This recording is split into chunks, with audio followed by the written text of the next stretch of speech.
Hey everybody, I'm Kostas. And I'm Lester. Welcome to another episode of What's with RWE.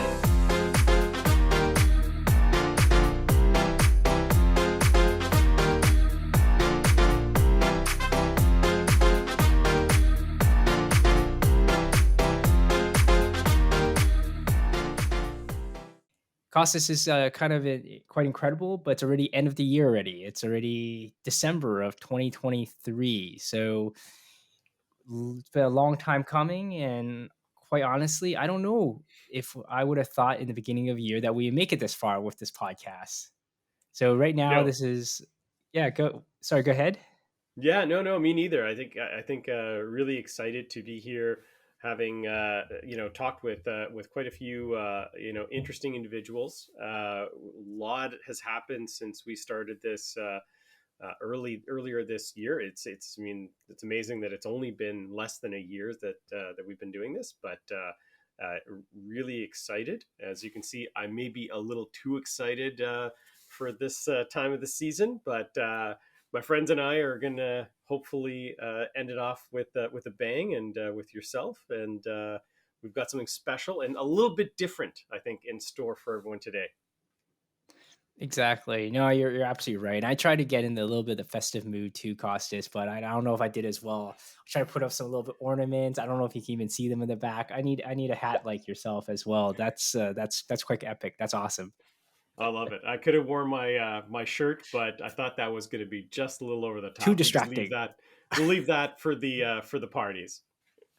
Oh yeah, exactly. So yeah, I think today I'm just gonna run through a couple of things. One of which is I want to see what were some of the because we had quite a few guests on. Surprisingly, actually, that when we first launched this podcast, I didn't know if we were going to be able to get guests on, but there were quite a few people that are very interested in real world evidence, real world data. So it's great that there's this arena for people or forum for people to really at least give their perspective on how they see real world data being used in the overall healthcare ecosystem. So we had quite a few people actually be guests this year. There was, of course, Terry, who was great from Cardiff. We also had Barry Stein, who is the president of Colorectal Cancer Canada, of course, a cancer survivor himself. Also, we had Dr. Jerry Battis from the Jewish General Hospital, a leading oncologist, kind of discuss his viewpoint of real world data as well.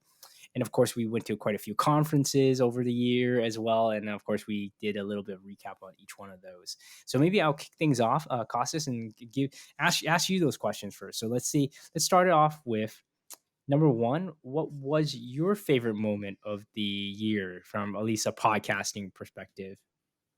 Yeah, and this one, it may surprise people because it actually doesn't have a lot to do with RWE. So you might expect that it was something RWE based, but it actually wasn't.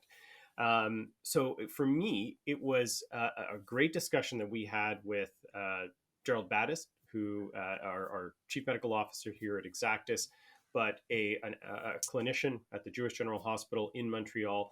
And the question was related to around why he became a oncologist, especially considering when you look at it from the outside, it's a pretty heavy specialty, right? There's for many patients there aren't the prospects of a positive outcome that others specialties might be able to offer.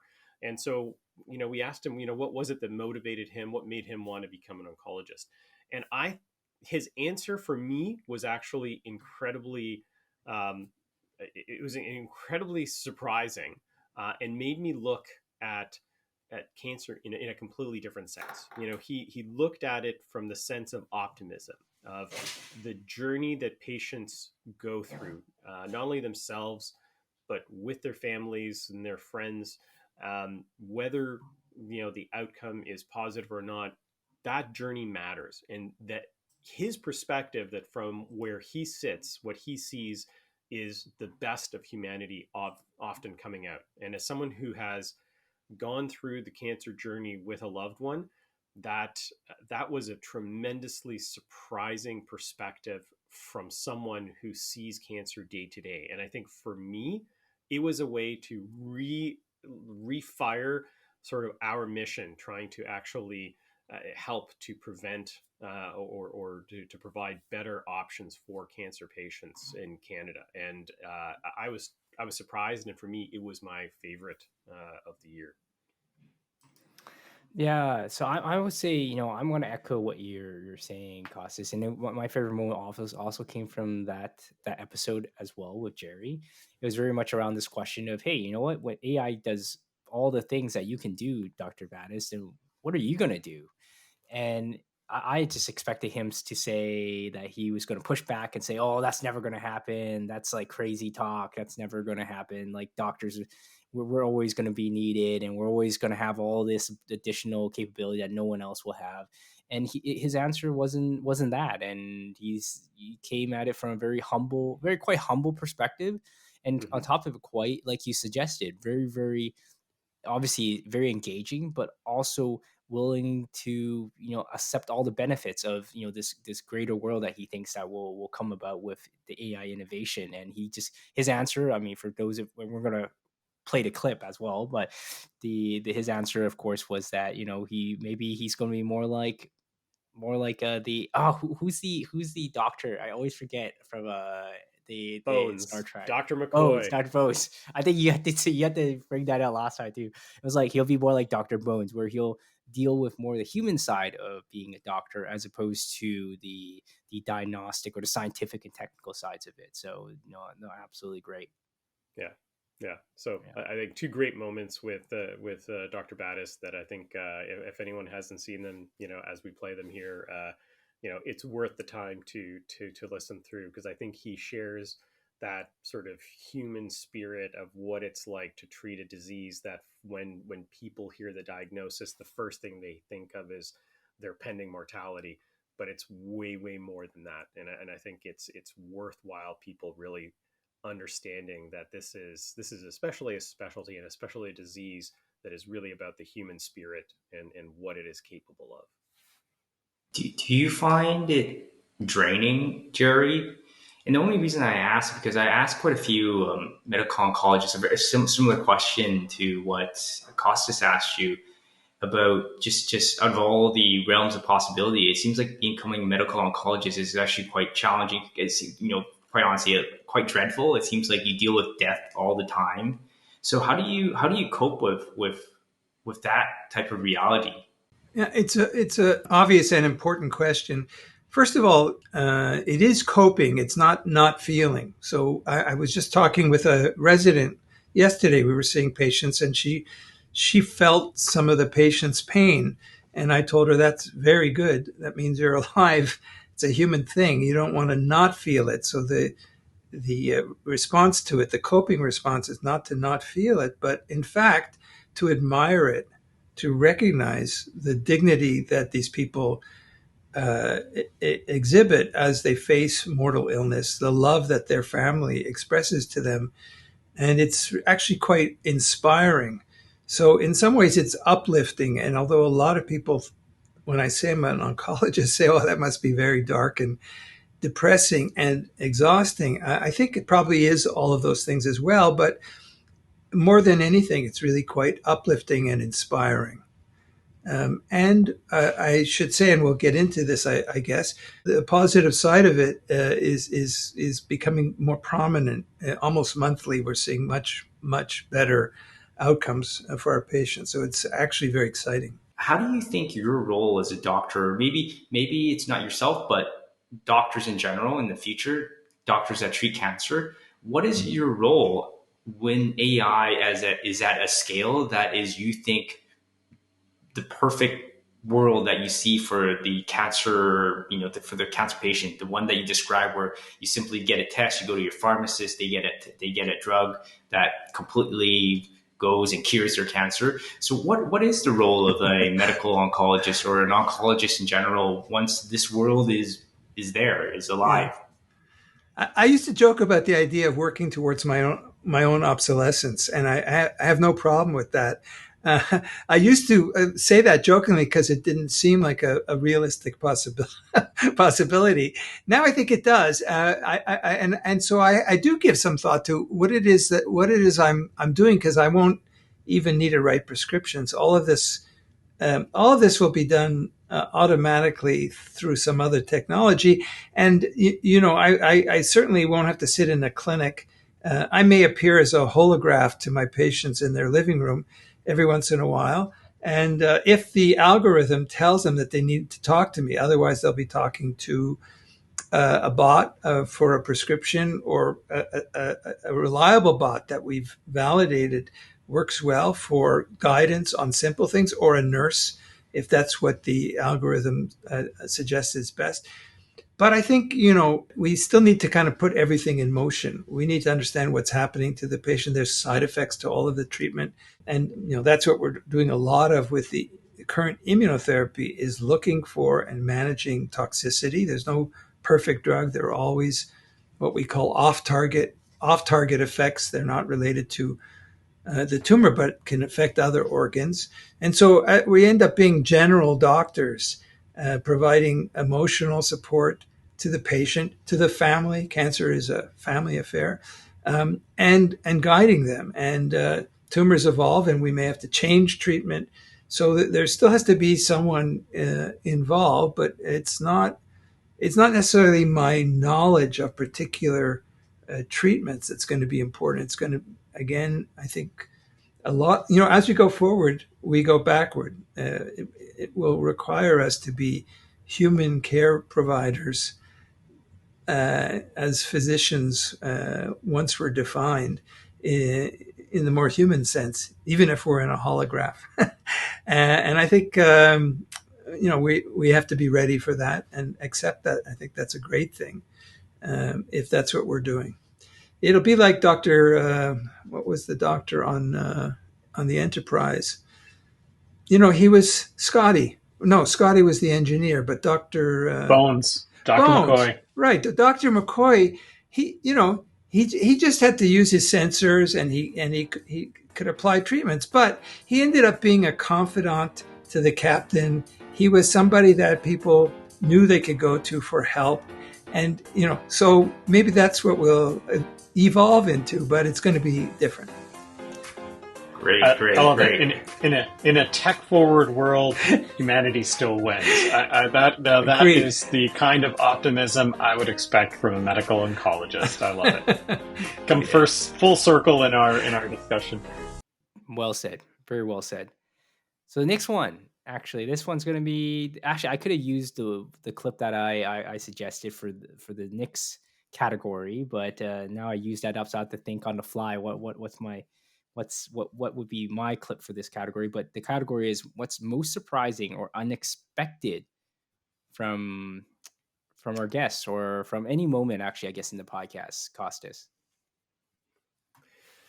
Yeah. So I think for the most surprising, it was not actually one of our guests, but it's something we conveyed at, I think, one of our first discussion, which was recapping ISPOR 2023 in Boston. And that was, for me, the moment when I went down those escalators into the exhibit hall, started walking around, and could not go 3 feet without seeing the words RWD or RWE splashed somewhere. And they were usually quite big, and they were usually like one of the few words on all the different exhibits. It really hit home that this is not just a trend, not just a movement, but this is really here to stay, and it is everywhere. Trying to understand, how do you utilize data that just sits out there all day long, that is created by multiple individuals within the healthcare system, and even multiple technologies in the healthcare system, right? This is even going beyond just what we generate through diagnostic machines or through a clinical interview. There's all kinds of technologies that are now connecting into the health record and providing data, right? So there's so much information. This is now the time where we're still at the infancy in trying to understand, how do you use it? How do you actually use it, more importantly, to make good decisions? And the fact that it was everywhere, and for me, that brought it home that this is something that we need to spend a little bit more time on, and especially in our space where the data is there and there's so much rich data available. We need to make sure that it's used appropriately. And then for me, yeah, actually I agree, since I was at ISPOR as well. So it was, well, I have to say it was my first time going to ISPOR, so I don't have a frame of reference for everything that's been going on, or at least how things are moving in the real world evidence and real world data space. But absolutely, it feels like everything's very, very fast, much faster than I would have I would have thought. The time you first attended ISPOR to today, did you see any differences from the topics that came up or what people presented, just the conference overall?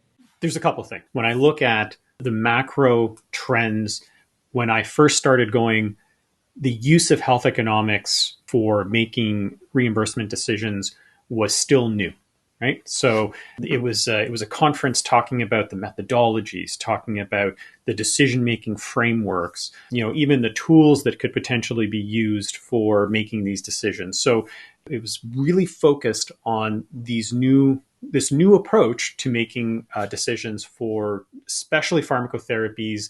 Diagnostics have come into the mix since then, but it was focused on that. And I kind of have the same feeling with real world evidence, because a lot of the talks, touched on how do you use real world evidence, for example, for supporting regulatory decisions. We know that both the EMEA in Europe as well as the FDA in the US have adopted recommendations to start utilizing it as part of the marketing authorization frameworks, right? So now the question that comes up is, well, how do you determine quality?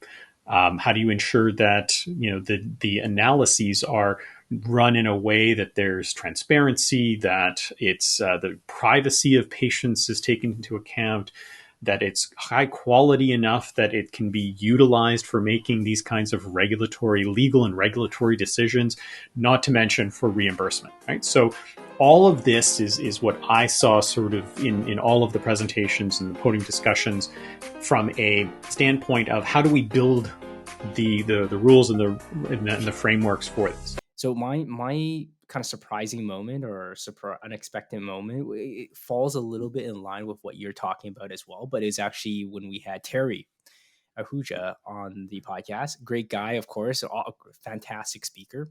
Yeah, of course. And, we've come to know him a little. And of course, you know him maybe a little bit more in terms of the collaborations that we have in the past.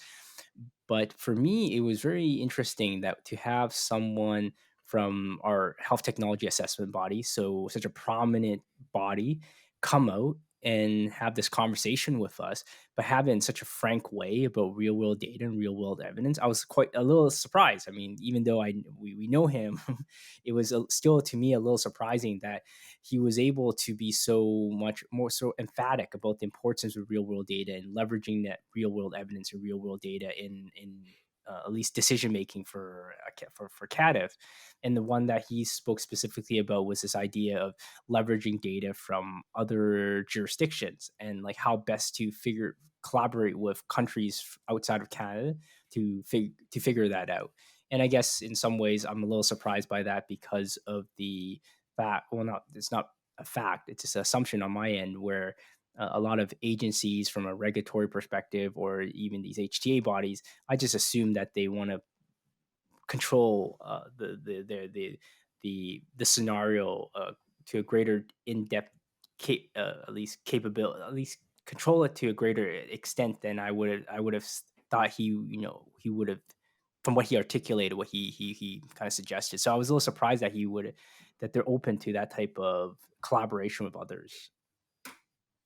It's not that we're going to just use someone else's data from outside of Canada because it's so different than what we have in Canada, but we're going to adopt maybe learnings from them and how they structure themselves, the applications, but to really support the individuals in Canada who are the decision makers who need, that little bit of additional handholding, if we could say, right? It's the learnings from outside, but with Canadian data. Would that be an adequate way of summarizing that? Close. I mean, that's one scenario. Yes, we would show proof of concept by what's being done in other countries, but there's also the opportunity when there's a lack of data in our own country that we can leverage. So CADIS and other groups and regulators do consider international data. So it's not off the table. Usually our preference is Canadian data. That is our home base. Obviously, that's what we would like, but sometimes it's just not available, or there's just not enough patients yet that have received this medicine. But it was available in Germany, for example, for years. Many times manufacturers release into the larger markets first.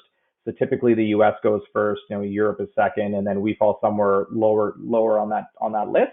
And so if we know this medicine has been available for a little bit of time, why would we not look at that data? Obviously, that is valuable information.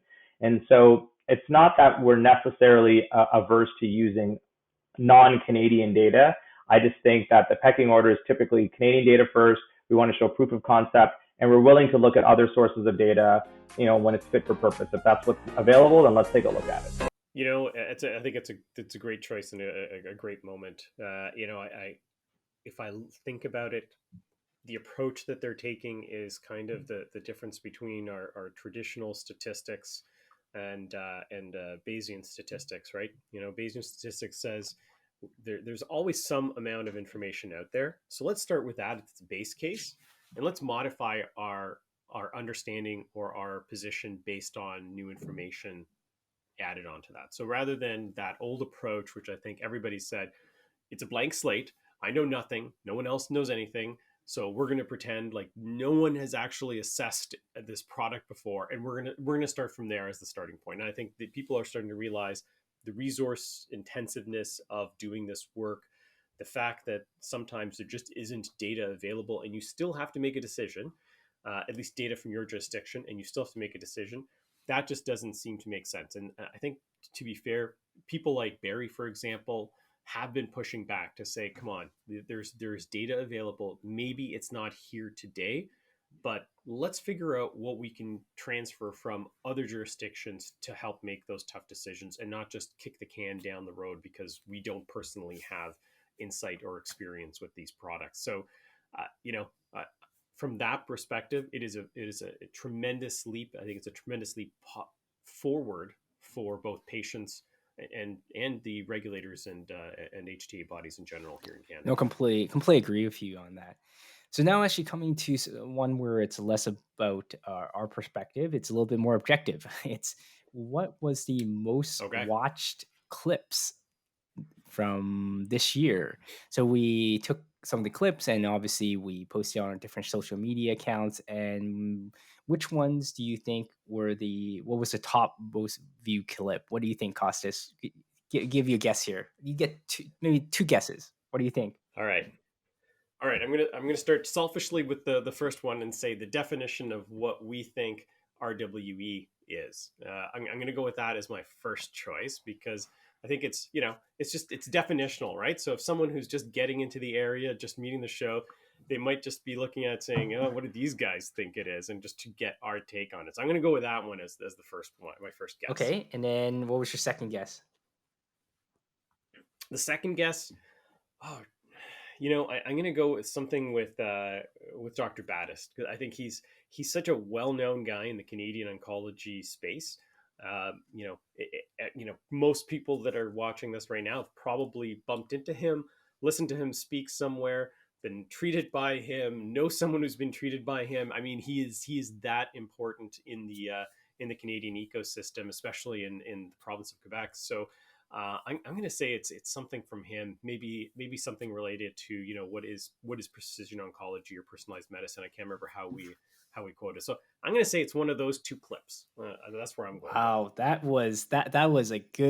a good call. Wow, this ability, the statistical ability from all your training as a PhD in pharmacoepidemiology really kind of played well. You should go to the casino a little bit more here, actually. So actually, you banged on. You hit the first one. So I'll go through the top three so that you can react. Okay. To them. So the top one was precision. The definition of precision medicine that was articulated by Dr. Battis. The second clip that got the most views is actually it was further behind, but still within the same vein. It was the definition, not the definition, but the comparison between clinical trial data with real world data. And that was yourself who was giving that session. Right. So that was kind of interesting. So that was number two. Right. And number three was Barry Stein providing his story as both a cancer patient, then turning from a cancer patient into his own advocate, into now an advocate for all cancer patients. That his journey was the one with the third most viewed. It was the third most viewed clip. Well, that's tremendous. Okay, so basically, I shouldn't go to the blackjack table. If I do, I gotta pick multiple numbers because I was close but not quite You on. hit one of So them all right, exactly. but I'll Yeah, take it. yeah. I'll take it. I'll Does take it. do any of them, I guess, surprise you from that list? No, because again, I think there's so many. So from the definitional side, those ones, I think there's so many different perspectives on when we talk about precision medicine. What does it mean? When we talk about clinical trials versus real world data, when to use it, why would you use it? There's a lot of uncertainty in gray space, and so one of the conferences we attended this year, capped, there was a lot of discussion around. Although we are moving to a program here in Canada where CADTH will allow for time limited reimbursement, it's time limited reimbursement tied to the conducting of a phase 3 confirmatory trial. And I think, from a regulatory standpoint, I completely understand why that's what has been introduced, and it's certainly a step forward. But I think, the question that begs to be asked is, if we're going to have real data created in the real world in our own market, why are we not utilizing that as part of the regulatory process or the reimbursement process, as the case may be, right? So I think when you hear people saying, clinical trials versus, real world data, what is it, when to use it, what's the difference? People are trying to think of the use case. Why would I need this versus what we already do? How could I use it differently in the future compared to what we do today? I think those are the kinds of things that sparked people to look at something like that. Their wheels are turning, trying to figure out, what is the future going to look like? Where do I need to invest? And you'll notice that what I also noticed is that each each clip was from a different person. So I think Mhm. and this actually dovetails really nicely into kind of like the last thing that I wanted to put on docket for us to discuss a little bit is what we want to do for 2024 in terms of this podcast, what's with RWE, and also maybe more generally real world data, real world evidence in general. But it's really, I think, Yeah. when we initially conceived this podcast, really your brainchild, and what was the goal of it? It was really to get multi-stakeholder perspectives. Really, I guess, said in more simple terms, is perspectives from as many people as possible in the health that are affected by the healthcare ecosystem, at least the cancer care ecosystem, and what was their take, right, on real world evidence. And quite frankly, it could be like, oh, I have no idea what this is, right? That actually would be kind of an interesting conversation to have. And just these different clips from different guests and from different people, to me, makes it kind of validates what we're trying to do, is to get that different perspective from different people. But on that note, maybe I'll jump right back to you. Is, what do you want to do next year for this podcast? Like, what is something that you would like for us to be able to do in 2024? And then of course we will wrap things up with a little bit of a carol. We won't. Go ahead. Definitely not. No, look, yeah, I think there's a couple of things that I'd really like to see.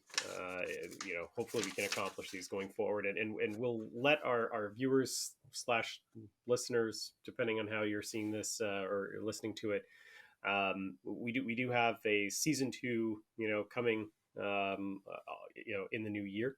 So we're really excited about that. But it's not a season that's completely written in stone yet. And so, number one, I think we want to continue to reach out into the sort of ecosystem and make sure that different perspectives are heard. I think that's where we can add value, is to provide a forum so that different perspectives can come together. I know there are, for example, different perspectives on what data to use. So bringing different data holders to the table, I think that would be tremendous. I know there's different perspectives on what do you do with it. Do you use it as, to determine outcomes-based agreements? Do you use existing data sets that are already out there for those purposes? There's lots of different voices that have yet to come to the table to sort of make their perspective known, and I think it would only add to the conversation to hear from all of those different stakeholders. So for me, that's one of the big things. And secondly, I think it's trying to pull, very, very selfishly, pull different data holders together. Canada has, traditionally been a very fractured kind of an environment, right? From a research perspective, there's, federal versus provincial, there's, hospital versus hospital, university versus university, researcher versus researcher.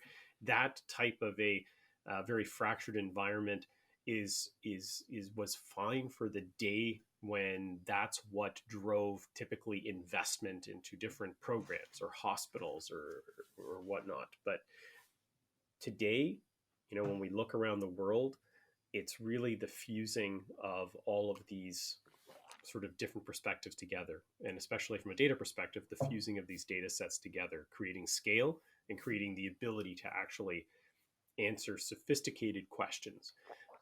So for me, I think the real goal, if we can make it happen one day, is to bring these stakeholders together, bring these data sets together, and create that sort of place where the data can be accessed, where we can really leverage the power and scale here in Canada, like they do in other markets, other countries as well. Awesome. That's How about you? that's awesome. I was gonna say, like, you really up leveled that. I'm gonna actually take it quite nitty gritty. So I took a quite completely different approach to this question actually when I was thinking through it. Okay. So I thought about, okay, for our podcast for next year, what are things that people are most interested in? I thought about it a little bit from that type of perspective. One of which was, Mm-hmm. clearly from the views, these clips that were highly educational, like you suggested, definitional from a certain perspective, were most Yeah. viewed, which to me shows that, okay, there's actually a lot of blank space out there for real world data, real world evidence. People don't fully even understand it in many instances. So if that's the case, then we may need to do a little bit more, almost some educational sessions, right? So things that are a little bit educational in nature, so in addition to the discussions with guests. So maybe when we actually have conversations with guests, for sure, having them give their perspective on something is going to be critical, but also for them to give some background around something might be even more. It might be just as important actually for a Yeah. lot of guests. So I think that for a lot of our viewers, I mean, so that I think that'll be highly important.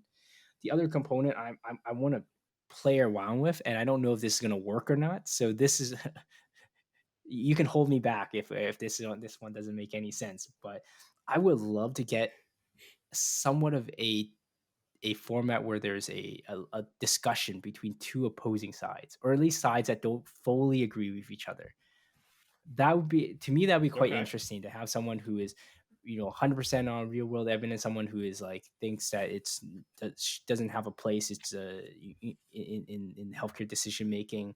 It'd be kind of interesting from I think from that perspective. So that's more a little bit of nitty gritty kind of format that would be kind of interesting to play with. And then I'm completely fully on board with still getting multi stakeholder, multi ecosystem perspectives is highly important, and one that we maybe haven't done as well as we probably could. Costas, is getting someone from government. Now I don't know who that would be. Maybe we get Justin Trudeau on or something. I don't know if that's gonna. I don't know if our request is gonna get accepted, but getting someone from the government side who's been in this data space for a while may be interesting as well. So that's maybe one area where we haven't put as much effort in. So if anyone watching this podcast knows of anyone that they feel would be a great candidate or a great guest, then feel free to let us know, and we'll of course reach out. But we're going to have more patient advocacy groups. We're going to have people that are, of course, oncologists. We actually probably have industry folks on as well to give their perspective. So we're definitely going to have a even more diverse group of individuals that will be part of the podcast next year. Absolutely, and I'm not holding you back at all. I think I'm just going to say right now that the folks watching this don't really know sort of how much work goes into putting this together. Sometimes it looks like it's just kind of like random. It definitely isn't. And I just want to sort of thank you, Lester, for not only being a great co-host for this, but for the amount of work you do in the background to sort of get these sort of together and out there in the format that I think we can all be proud of. So yeah, just for me, thanks so much for being a good driving force behind this podcast. Oh, thanks a lot, Costas. Of course, we can't end this episode without saying thank you to our producers, producer Sam, and the team that really helps this entire podcast be put together. So it's obviously not just myself and you, Costas. There's a team involved that actually produces, gets us out, make sure that everything looks great. So thank you very much to the team, and of course thank you very much for all the listeners, viewers out there that have a interest in real world evidence, real world data, or don't even know what this is, and just curious to get a taste of what this world is about, and have a